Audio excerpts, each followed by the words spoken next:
আসসালামু আলাইকুম, স্বাগত জানাচ্ছি আরটিভি সন্ধ্যার সংবাদে। আপনাদের সঙ্গে আছি আমি সিনথিয়া রহমান এবং আমি রিদওয়ানা বিনতে জলিল। অন্তর্বর্তী সরকারের এখন মূল কাজ নির্বাচন আয়োজন, এছাড়া জুলাই হত্যাকাণ্ড জড়িতদের বিচার কাজ এগিয়ে নেওয়া। সংস্কার কমিশনের প্রস্তাবিত দ্রুত বাস্তবায়নযোগ্য 121টি সুপারিশের মধ্যে 16টি বাস্তবায়ন ও 85টি আংশিক বাস্তবায়ন হয়েছে বলে জানান প্রধান উপদেষ্টা প্রেস সচিব শফিকুল আলম। সচিবালয় উপদেষ্টা পরিষদের বৈঠক শেষে এসব কথা বলেন তিনি। রিপোর্ট করেছেন জাহিদ রহমান।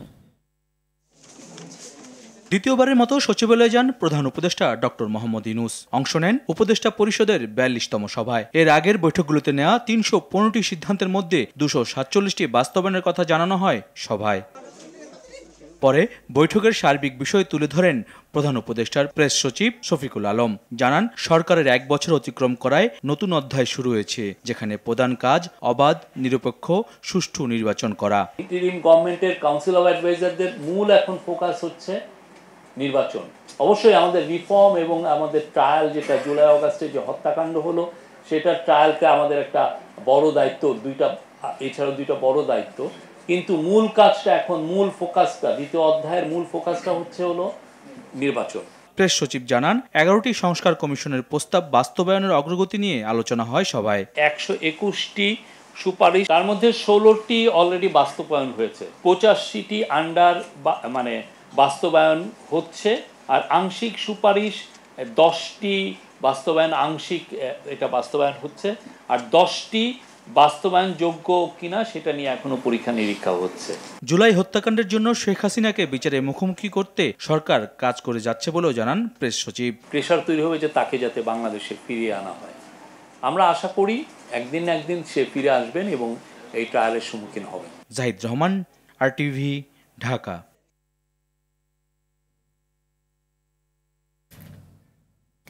ফ্যাসিবাদ বিরোধী আন্দোলনে বিএনপির সঙ্গে যারা ছিলেন তাদের নিয়েই ভোটে যাবে বিএনপি, তবে কি প্রক্রিয়ায় হবে সেটি খোলাসা করেননি দলটির স্থায়ী কমিটির সদস্য সালাউদ্দিন আহমেদ।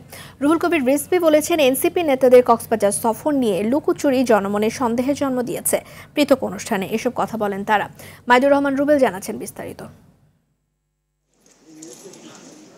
আগামী ফেব্রুয়ারিতে ভোটের প্রস্তুতি নিচ্ছে অন্তর্বর্তী সরকার। নির্বাচন আয়োজন করতে এরই মধ্যে নির্বাচন কমিশনে চিঠিও দিয়েছে সরকার। জনগণের প্রত্যাশা ও রাজনৈতিক দলের মতামতকে প্রাধান্য দিয়ে ফেব্রুয়ারিতে ভোটের আয়োজন করার উদ্যোগকে ইতিবাচক হিসেবে দেখছেন বিএনপি নেতা সালাউদ্দিন আহমেদ। সবাই মিলে যদি আমরা নিরপেক্ষ, সুষ্ঠু, অবাধ এবং একটা গ্রহণযোগ্য, বিশ্বব্যাপী যাতে গ্রহণযোগ্যতা পায় সেরকম নির্বাচন অনুষ্ঠান করার জন্য প্রতিশ্রুতিবদ্ধ, সেই জায়গায় আমার মনে হয় না অন্য কোনো শঙ্কা থাকবে। স্বৈরাচার বিরোধী আন্দোলনে থাকা সমমনা সব দলকে নিয়ে আগামী জাতীয় নির্বাচনে অংশ নিতে চায় বিএনপি। নির্বাচনের প্রস্তুতি আমাদের সবসময় আছে, তবে এটা হাল নাগাদ করতে হয়।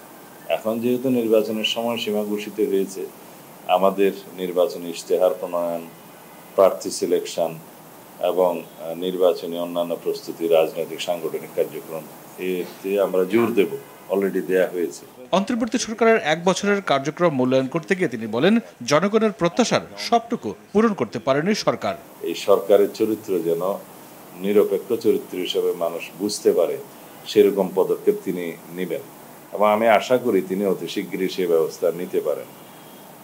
আমাদের বিশ্বাস যে নির্বাচনের আগে যাতে অন্তত সরকারের নিরপেক্ষ চরিত্রটা নিশ্চিত হওয়া যায়, সেটা সবার জন্য মঙ্গল। আর রুহুল কবির রিজভী বলেন, কক্সবাজারে কোনো বিদেশি কূটনৈতিকের সাথে এনসিপি বৈঠক করতেই পারে, তবে গোপন করায় বাঁকা চোখে দেখছে মানুষ। এনসিপির কিছু নেতৃবৃন্দ কক্সবাজারে গিয়েছে, আপনারা যেতেই পারে, অসুবিধা কিছু। সেখানে যদি কোনো কূটনীতিকের সাথে আপনাদের সাথে আলাপ আলোচনা যদি হওয়ার যদি প্রোগ্রাম থাকে, সেটা হতেই পারে, কিন্তু মানুষের সংশয় হচ্ছে, সন্দেহ হচ্ছে যে লুকোচুরি কেন। উত্তরা মাইলস্টোন স্কুল অ্যান্ড কলেজে বিমান দুর্ঘটনায় নিহত শহীদ মাসুমা বেগমের পরিবারের প্রতি সহানুভূতি জানিয়ে এসব কথা বলেন তিনি। মাইদুর রহমান রুবেল, আরটিভি, ঢাকা। প্রধান উপদেষ্টার নির্বাচনী ঘোষণার পর এখন দেশের আইনশৃঙ্খলা পরিস্থিতির উন্নতি সরকারের সবচেয়ে বড় চ্যালেঞ্জ বলে মনে করছেন নির্বাচন বিশেষজ্ঞরা। তারা বলছেন, নির্বাচন কমিশনের উচিত পূর্ণাঙ্গ রোডম্যাপ ঘোষণার পাশাপাশি সীমানা পুনর্নির্ধারণ ও রাজনৈতিক দলের নিবন্ধন দ্রুত শেষ করা। দলগুলো সহিংস আচরণ না করলে ভোটের পরিবেশ বিঘ্ন হতে পারে বলেও আশঙ্কা বিশেষজ্ঞদের। আতিকা রহমানের রিপোর্ট। মুক্ত করতে অকাতরে জীবন উৎসর্গ করেছে। প্রধান উপদেষ্টা ডক্টর মোহাম্মদ ইউনূসের নির্বাচনের সময় ঘোষণার মধ্য দিয়ে দূর হলো ভোট হওয়া না হওয়া নিয়ে সব ধরনের শঙ্কা। 2026 সালের ফেব্রুয়ারি মাসে জাতীয় নির্বাচন অনুষ্ঠানের আয়োজন করেন। নির্বাচন বিশেষজ্ঞরা বলছেন, লেভেল প্লেইং ফিল্ড তৈরি ও নির্বাচনের পরিবেশ সুষ্ঠু রাখতে সরকার ও কমিশনের উচিত আইন শৃঙ্খলা পরিস্থিতি ভালো রাখা। আমরা যে সকল সংস্কার প্রস্তাবগুলো দিয়েছি, বিশেষত যে গণপ্রতিনিধিত্ব আদেশের যে আরপিওর সংস্কার, সেগুলো তারা চূড়ান্ত করতে হবে এবং এগুলোর ব্যাপারে অধ্যাদেশ যেন জারি হয় সেটা নিশ্চিত করতে হবে। সরকারের করণীয় যে আইন শৃঙ্খলা পরিস্থিতি যাতে উন্নতি হয় সেটা নিশ্চিত করতে হবে। কোনোরূপ বাড়াবাড়ি যেন না হয়, শান্ত পরিবেশ যেন বিরাজ করে, যেন সবাই ভোটাধিকার প্রয়োগ করতে পারে, যারা প্রার্থী হতে চায় তারা প্রার্থী হতে পারে। তফসিলের 2 মাস আগে সংসদীয় সীমানা নির্ধারণ, দল নিবন্ধন, পর্যবেক্ষক নিবন্ধন ও রাজনৈতিক দলের সঙ্গে সংলাপ শেষ করতে হবে ইসির, এমন অভিমত বিশেষজ্ঞদের। ভোটার তালিকা হালনাগাদ করা, সংসদীয় এলাকার সীমানা নির্ধারণ করা, রাজনৈতিক দলের নিবন্ধনের কাজ শেষ করা, পর্যবেক্ষক সংস্থার নিবন্ধন করা, পর্যবেক্ষণ গাইডলাইন চূড়ান্ত করা, ভোট কেন্দ্র এবং যারা নির্বাচন কর্মকর্তা আছে তাদের অ্যাপয়েন্টমেন্ট এখন কিন্তু একটা রোডম্যাপ করে দিতে পারে। ইলেকশন কমিশন কখন কোন কাজটা শেষ করবে, এটা যারা নির্বাচনের অংশীজন, পলিটিক্যাল পার্টি থেকে শুরু করে যারা সাধারণ ভোটার, তাদের কাছে একটা মেসেজ যাবে যে ইলেকশন কমিশন এই কাজ এই তারিখের মধ্যে শেষ করছে। রাজনৈতিক দলের গুণগত পরিবর্তন দরকার, এমনটা জানিয়ে বিশেষজ্ঞরা বলছেন, প্রার্থীদের আচরণবিধি কঠোরভাবে তদারকি না করলে নির্বাচন প্রশ্নবিদ্ধ হবে। কোনো রাজনৈতিক দলের ভেতরেই নেই, গণতন্ত্রের নেই, নেতা তৈরির যে সময় হয় না। সমস্ত রাজনৈতিক দলগুলিকে তাদের কনস্টিটুয়েন্সিতে যেতে, ভোটারদের সঙ্গে মেলামেশা করতে। ভোটারদেরও বলেছি, উনি বলেছেন যে তারা যেন তাদের জায়গায় কাদের চুজ করবেন তাদের জানেন। 3 কারণে নির্বাচন নষ্ট হয়, একটা হচ্ছে অর্থ, একটা হচ্ছে মাসল, আর একটা হচ্ছে ম্যানিপুলেশন। এখন যদি ম্যানিপুলেশন কেউ বাইরে থেকে করে, সে কাজটাও নির্বাচন কমিশনের দেখতে হবে। দলগুলোর গণতন্ত্র চর্চা, প্রার্থীদের আচরণ ও তাদের জবাবদিহিতা তৈরি করতে ভোটারদেরও সজাগ হওয়ার আহ্বান জানালেন নির্বাচন বিশেষজ্ঞরা। আতিকা রহমান, RTV, ঢাকা। গেল 12 মাসে অন্তর্বর্তী সরকারের 12টি বড় সাফল্য তুলে ধরেছেন প্রধান উপদেষ্টার প্রেস সচিব শফিকুল আলম। বৃহস্পতিবার নিজের ভেরিফাইড ফেসবুক পেজে এক পোস্টে তিনি সাফল্যের বিষয়গুলো উল্লেখ করেন। জুলাই বিপ্লবের পর দেশে শান্তি এবং শৃঙ্খলা ফিরেছে, যার ফলে নৈরাজ্য এবং প্রতিশোধের চক্র বন্ধ হয়েছে বলে মনে করেন তিনি। ধ্বংসপ্রাপ্ত অর্থনীতি পুনরুদ্ধারে বড় ভূমিকা রেখেছে এই সরকার। যুক্তরাষ্ট্রের সঙ্গে সফল শুল্ক আলোচনা সম্পন্ন হয়েছে। প্রধান উপদেষ্টার প্রেস সচিব তুলে ধরেন গণতান্ত্রিক সংস্কার এবং জুলাই সনদের কথা। জুলাই হত্যাযজ্ঞের বিচার, নির্বাচন পরিকল্পনা ও সংস্কার এবং সংবাদপত্রের স্বাধীনতা ও ইন্টারনেট অধিকারের সফলতাও তুলে ধরেন শফিকুল আলম।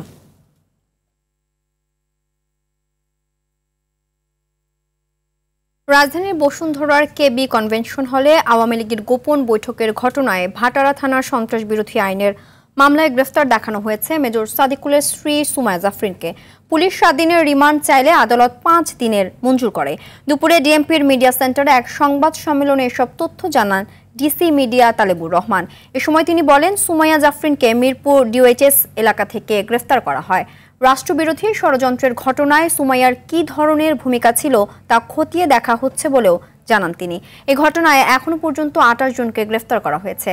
তাদের জিজ্ঞাসাবাদে নতুন নতুন তথ্য সামনে আসছে বলেও জানান এই পুলিশ কর্মকর্তা।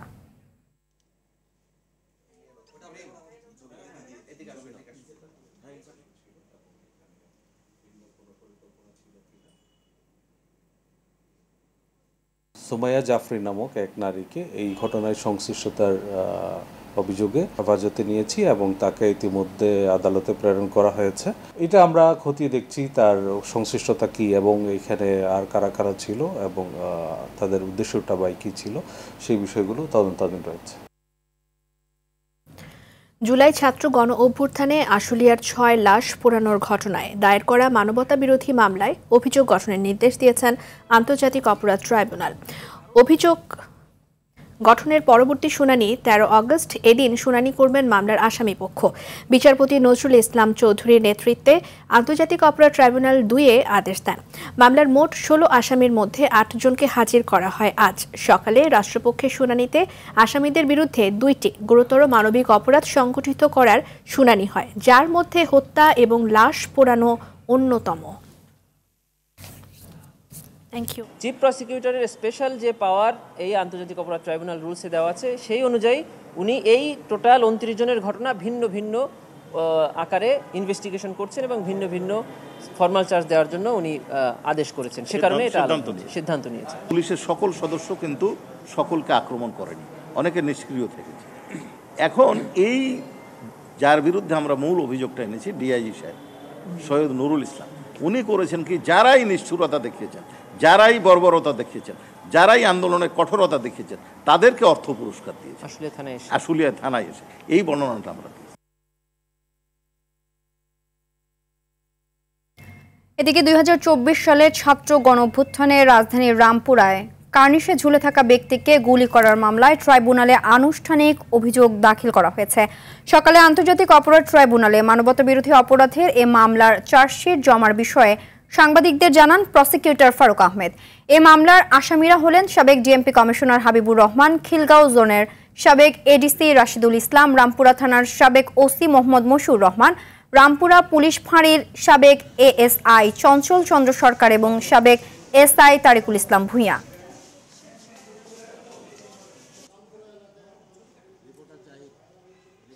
পুলিশ গুলি করেছিল যে মামলাটা কার্নিশে ঝুলে থাকার, সেই মামলার এবং ঘটনাস্থলে একটা মুসা বলে একটা ছেলে ছিল, ছোট শিশু, যার গুলি ভেদ করেছিল, ওদের দাদি মারা গেছে এই ঘটনা, এবং ওই মসজিদের পাশে একজন ব্যক্তি মারা গেছিল নাদিম। মোট 3টি ঘটনার বিষয় নিয়ে আজকে আমাদের তদন্তকারী কর্মকর্তা আমাদের কাছে গত 31/7/2025 তারিখ প্রতিবেদন দাখিল করেছিল। মাননীয় বিজ্ঞ চিফ প্রসিকিউটর মহোদয় আজকে ট্রাইব্যুনাল 1-এ ফর্মাল চার্জ দাখিল করেছে। এটা এখন আদালতে দাখিল হয়েছে, আদালতে ফর্মাল চার্জ শুনানি হবে। জুলাই অভ্যুত্থানে নিহত 6টি অজ্ঞাত মরদেহ দাফন করা হয়েছে। 1 বছর ধরে মর্গে থাকা মরদেহগুলো সকালে আঞ্জুমান মফিদুল ইসলামের কাছে হস্তান্তর করা হয়। এর মধ্যে 5 জন পুরুষ, 1 জন নারী। আদালতের নির্দেশে এই মরদেহগুলো হস্তান্তর করা হয়েছে বলে জানিয়েছে পুলিশ। প্রতিটি লাশে আঘাতের চিহ্ন ছিল বলে জানিয়েছেন চিকিৎসকেরা। শাকিবুর রহমানের রিপোর্ট। জুলাই আন্দোলনের পর দীর্ঘ 1 বছর ধরে ঢাকা মেডিকেল কলেজ হাসপাতালের মর্গে ছিল অজ্ঞাত 6টি মরদেহ। বছর পেরোলেও কেউ আসেননি তাদের খোঁজে। নিহতদের পরিচয় শনাক্ত করা সম্ভব না হয় অবশেষে অজ্ঞাত হিসেবেই দাফনের সিদ্ধান্ত নেওয়া হয়েছে। যথাযথ প্রক্রিয়া আমরা ময়নাতদন্ত সম্পন্ন করেছি, করার পর ডেড বডিগুলি আমরা ডিএনএ, যেহেতু আননোন ছিল, আমরা ডিএনএর আলামত সংগ্রহ করেছি, সেগুলি ডিএনএ অ্যানালাইসিস করা হয়েছে। আমরা সেই ডেড বডিগুলি আবার পুলিশের মাধ্যমে আঞ্জুমান মফিদুলকে হস্তান্তরের ব্যবস্থা ওনারা করেছেন। অজ্ঞাত 6 জনের মরদেহ হস্তান্তর করা হয় আঞ্জুমান মফিদুল ইসলামকে। সিদ্ধান্ত হয় জুরাইন কবরস্থানে দাফনের। তবে ভবিষ্যতে শনাক্তের আশায় মরদেহগুলো ডিএনএ সংরক্ষণ করা হয়েছে। এই লাশগুলো প্রত্যেকটাই আমরা নাম্বার দিয়ে সিরিয়াল দেওয়া আছে। এগুলো যেখানে কবরস্থ করা হবে সেখানে এগুলোর সিরিয়াল থাকবে, প্ল্যাকার্ড থাকবে, যাতে ভবিষ্যতে যদি কেউ এই ডিএনএ স্যাম্পল কালেক্ট করা আছে, যদি কোনো আইডেন্টিফাই হয়ে যায়, তখন আমরা সেই লাশগুলো সেভাবে সিদ্ধান্ত নিতে পারবো আর কি। পুরোপুরি আইনি প্রক্রিয়া অবলম্বন করে কোর্টের আদেশের মূলেই আমরা আজকে কার্যক্রম গ্রহণ করেছি। মরদেহগুলোর মধ্যে 5 জন পুরুষ ও 1 জন নারী ছিলেন। 6 জনের মধ্যে 5 জনের মৃত্যুর কারণ আঘাতজনিত, 1 জন মারা যান শটগানের আঘাতে। শাকিবুর রহমান, RTV, ঢাকা। এদিকে জুলাই গণঅভ্যুত্থানের 8 জন শহীদের গেজেট বাতিল করে প্রজ্ঞাপন জারি করেছে সরকার। রোববার মুক্তিযুদ্ধ মন্ত্রণালয়ের গেজেট অধিশাখা তালিকা থেকে তাদের নাম বাদ দিয়ে এ প্রজ্ঞাপন জারি করে। তবে তাদের নাম বাদ দেওয়ার কারণ সম্পর্কে প্রজ্ঞাপনে কিছু বলা হয়নি। এতে বলা হয়, জুলাই গণঅভ্যুত্থানে শহীদ পরিবার ও জুলাই যোদ্ধাদের কল্যাণ ও পুনর্বাসন অধ্যাদেশ 2025 এবং রুলস অফ বিজনেস অনুযায়ী এই ৮ জন জুলাই শহীদের গেজেট বাতিল করা হয়েছে। বাদ পড়া ৮ জন হলেন টাঙ্গাইলের মোহাম্মদ খলিলুর রহমান তালুকদার, ঢাকার রামপুরার মুসলেউদ্দিন নরসিংদীর জিন্না মিয়া, ঢাকার দৌলত খানের শাহজামান, সাভারের মোহাম্মদ রনি, নারায়ণগঞ্জের তাওহিদুল আলম জিসান, পটুয়াখালীর বশির সর্দার ও শরীয়তপুরের বাঁধন।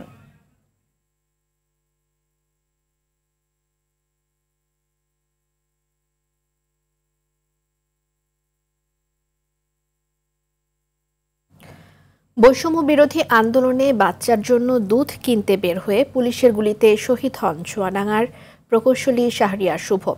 একমাত্র উপার্জনক্ষম ব্যক্তিকে হারিয়ে দিশেহারা তার পুরো পরিবার। সন্তানের মৃত্যুর পর অসহায় হয়ে পড়েছেন বাবা মা। এমন অবস্থায় সরকারি সহযোগিতা চান তারা। চুয়াডাঙ্গা থেকে জহির রায়হান সোহাগের পাঠানো তথ্যচিত্রে আরও জানাচ্ছেন আব্দুল হামিদ। 2024-এর 19 জুলাই ঢাকার মিরপুর 2 এলাকায় আন্দোলন চলাকালীন বাচ্চার জন্য দুধ কিনতে বের হয়েছিলেন চুয়াডাঙ্গার ছেলে প্রকৌশলী শাহরিয়ার শুভ। কিডনি ফাউন্ডেশনের সামনে আন্দোলনকারী ও পুলিশের সংঘর্ষে পড়ে যান তিনি। গুলির আঘাতে সেখানেই লুটিয়ে পড়েন শুভ। হাসপাতালে চিকিৎসাধীন অবস্থায় 23 জুলাই মারা যান শুভ। বছর পেরোলেও তাকে হারানোর শোক এখনো কাটিয়ে উঠতে পারেনি পরিবার। চলে গেল ঢাকায়, সেদিনকেও আমি হাতে করে খাওয়াই দিয়েছি। আজ 1 বছর হয়ে গেল। আমি কি করব এখন? এখন যে সরকারি ক্ষমতায় আসুক আমার যেন পাশে থাকে, আর ওর নামে যেন আমাদের খোঁজ খবর নেয়, আর ওর পাশে যাতে আমাদের পাশে যাতে থাকে, আর ওর নামে একটা কিছু যাতে করে দেয়। এখন আমাদের খোঁজ খবর নেবার মতন তো কেউ নেই, আমাদের বাবা নেই, মা নেই, কেউ নাই। এখন আমরা খুবই দুঃখিত। তো এই কারণে আমরা বলতে চাচ্ছি যে আমাদের বোনটা হয়তো যাতে সুখে থাকে, বোনাইটা সুখে থাকে, সেইভাবে ওরা দাবি চাচ্ছি। সে শহীদ হওয়ার পর থেকে তার এখন বাপ মার বা সংসার যে খরচটা এটা বহন করার মতন কেউ নাই। শুভর পরিবারকে সরকারিভাবে সব ধরনের সহায়তা করা হচ্ছে বলে জানান জেলা প্রশাসক মোহাম্মদ জহিরুল ইসলাম। আমরা চেষ্টা করেছি প্রশাসনের তরফ থেকে তাদের বিভিন্ন সমস্যাগুলো নিবিড়ভাবে পর্যবেক্ষণ করে সমাধানের জন্য। ইতিপূর্বে আমরা আর্থিকভাবে কিছু সহায়তা করেছি, বিশেষ করে জেলা পরিষদের তরফ থেকে আমরা সহায়তা করেছি। 1 বছরেও হত্যাকাণ্ডের বিচার প্রক্রিয়ায় অগ্রগতি না হয় ক্ষুব্ধ শুভর স্বজনরা। দ্রুত হত্যাকারীদের দৃষ্টান্তমূলক বিচার নিশ্চিতের দাবি তাদের। আব্দুল হামিদ, RTV। বেগম রোকেয়া বিশ্ববিদ্যালয়ের সাবেক উপাচার্য অধ্যাপক নাজমুল হাসান কলিমুল্লাহকে কারাগারে পাঠানোর আদেশ দিয়েছেন আদালত। বিকেলে বিশ্ববিদ্যালয়টির উন্নয়ন কাজের অর্থ আত্মসাতের অভিযোগে দুদকের করা মামলায় এই আদেশ দেন ঢাকা মহানগর দায়রা জজ মোহাম্মদ জাকির হোসেন গালিবের আদালত। এর আগে তাকে আদালতে হাজির করা হয়। এরপর কারাগারে আটক রাখার আবেদন করে দুদক। আসামি পক্ষের আইনজীবীরা তার জামিন চেয়ে শুনানি করে এবং রাষ্ট্রপক্ষ এর বিরোধিতা করেন। এদিন রাজধানীর মোহাম্মদপুর এলাকা থেকে তাকে গ্রেফতার করে গোয়েন্দা পুলিশ।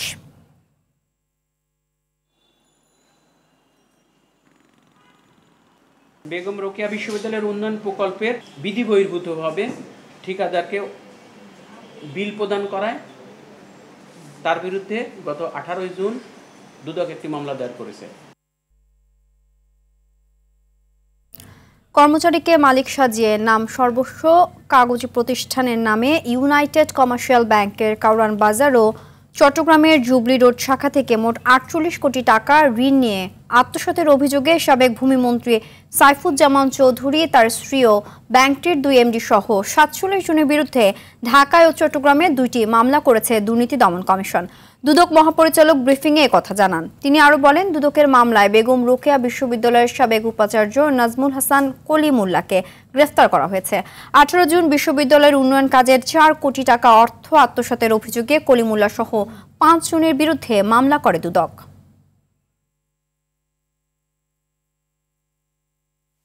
যেমন চৌধুরী, সাবেক ভূমিমন্ত্রী সহ 24 জনের বিরুদ্ধে একটি মামলা দায়ের করা হয়েছে। ইউনাইটেড কমার্শিয়াল ব্যাংকের আরও 23 কোটি টাকা আত্মসাৎ করেছেন মর্মে প্রাথমিকভাবে প্রমাণিত হয়েছে। সাবেক ভূমিমন্ত্রী সাইফুজ্জামান চৌধুরী সহ 23 জনের বিরুদ্ধে আরও একটি মামলা চট্টগ্রামে আমাদের সম্মিলিত জেলা কার্যালয়ে চট্টগ্রাম 1-এ আরও একটি মামলা দায়ের করা হয়েছে। অর্থ পাচারের মামলায় 10 বছরের সাজা থেকে খালাস পেয়েছেন আলোচিত ঠিকাদার ও সাবেক যুবলীগ নেতা SM গোলাম কিবরিয়া শামীম ওরফে জি.কে. শামীম। বৃহস্পতিবার এক আবেদনের পরিপ্রেক্ষিতে বিচারপতি এ.এস.এম. আব্দুল মবিন ও বিচারপতি জাবিদ হোসেনের সমন্বয়ে গঠিত হাইকোর্ট বেঞ্চ এ রায় দেন।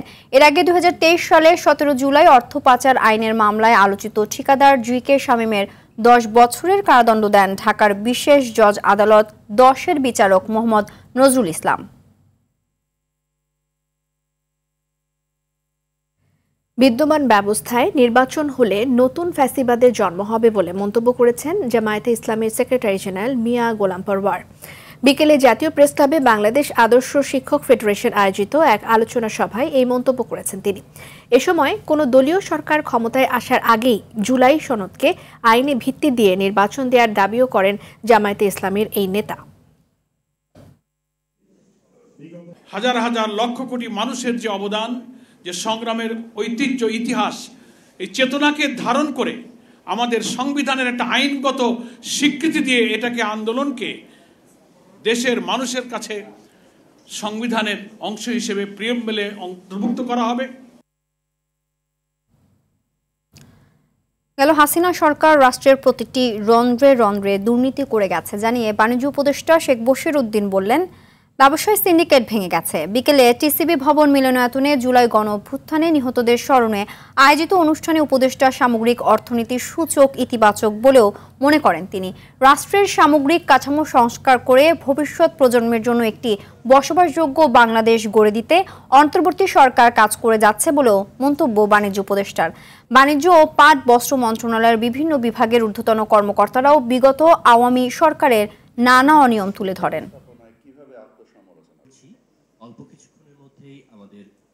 আমাদের এই স্বল্পকালীন সরকারে আমরা আরও বেশি কাঠামোগত সংস্কার করে এমন একটা অবস্থায় উপনীত হতে পারবো যার মাধ্যমে পরবর্তী নির্বাচিত সরকার দেশকে একটা সুষ্ঠু অর্থনৈতিক এবং বৈষম্যহীন যে আমাদের যে যাত্রা, এই যাত্রায় আমরা অগ্রসর করব ইনশাল্লাহ। বাংলাদেশের সর্ববৃহৎ folk reality show magic Bauliana আবারও নতুন আঙ্গিকে দর্শকদের সামনে ফিরে আসছে। সকালে রাজধানীর একটি হোটেলে আয়োজিত সংবাদ সম্মেলনে স্কয়ার টয়লেট্রিজ লিমিটেডের পৃষ্ঠপোষকতায় এবং সান ফাউন্ডেশন এর উদ্যোগে এই প্রতিযোগিতার ৫ম আসরের আনুষ্ঠানিক ঘোষণা করা হয়। অনুষ্ঠানে উপস্থিত ছিলেন স্কয়ার টয়লেট্রিজ লিমিটেডের CEO Malik Mohammad Sayeed, Mediacom limited এর সিইও এবং মাছরাঙা টেলিভিশন এর এক্সিকিউটিভ ডিরেক্টর অজয় কুমার কুণ্ড এবং স্কয়ার টয়লেট্রিজ লিমিটেডের head of marketing doctor Jasmin Zaman. আয়োজকরা জানান, ম্যাজিক বাউলিয়ানা বাংলার লোকসঙ্গীতের ঐতিহ্য সংরক্ষণ, সম্প্রসারণ এবং নতুন প্রজন্মের কাছে এই সাংস্কৃতিক ধারা পৌঁছে দেওয়ার একটি গুরুত্বপূর্ণ মাধ্যম। অডিশন পর্ব শেষে নির্বাচিত প্রতিযোগীরা অংশ নেবেন গ্রুমিং সেশন এবং মাস্টার সিলেকশনে, যেখান থেকে বাছাই করা প্রতিভাবানরাই সুযোগ পাবেন স্টুডিও রাউন্ডে পারফর্ম করার। গেল বুধবার ভারতের ওপর ফের 25% শুল্ক আরোপ করলেন মার্কিন প্রেসিডেন্ট ডোনাল্ড ট্রাম্প। এ নিয়ে দ্বিতীয় দফায় দেশটির পণ্যের ওপর আরোপিত মার্কিন শুল্ক পৌঁছালো 50%। হোয়াইট হাউসের অভিযোগ, রাশিয়ার কাছ থেকে তেল কেনায় জরিমানা হিসাবে এই শুল্ক চাপানো হয়েছে মিত্র দেশটির ওপর। 28 আগস্ট কার্যকর করা হবে এই জরিমানা। এর পাল্টা জবাবে বৃহস্পতিবার ভারতের প্রধানমন্ত্রী নরেন্দ্র মোদী নয়াদিল্লি এক অনুষ্ঠানে স্রেফ জানিয়েছে ট্রাম্পের বর্ধিত শুল্ক আরোপের সাথে আপোষ না করার। এশিয়ান কাপের বাছাই পর্বে বাহরাইন এবং মিয়ানমারকে হারিয়ে নারী ফিফা র্যাঙ্কিংয়ে 24 ধাপ এগুলো বাংলাদেশ জাতীয় নারী ফুটবল দল। বর্তমানে পিটার বাটলারের শিষ্যদের অবস্থান 104, সবশেষ 8 বছরে এটাই বাংলাদেশ নারী ফুটবলের সর্বোচ্চ অবস্থান। এদিকে শীর্ষ 3-এও এসেছে পরিবর্তন, স্পেন উঠে এসেছে 1 নম্বরে। সন্ধ্যা সংবাদ এ পর্যন্তই। রাতের সংবাদ 11:15টায় দেখার আমন্ত্রণ রইল। ধন্যবাদ সবাইকে।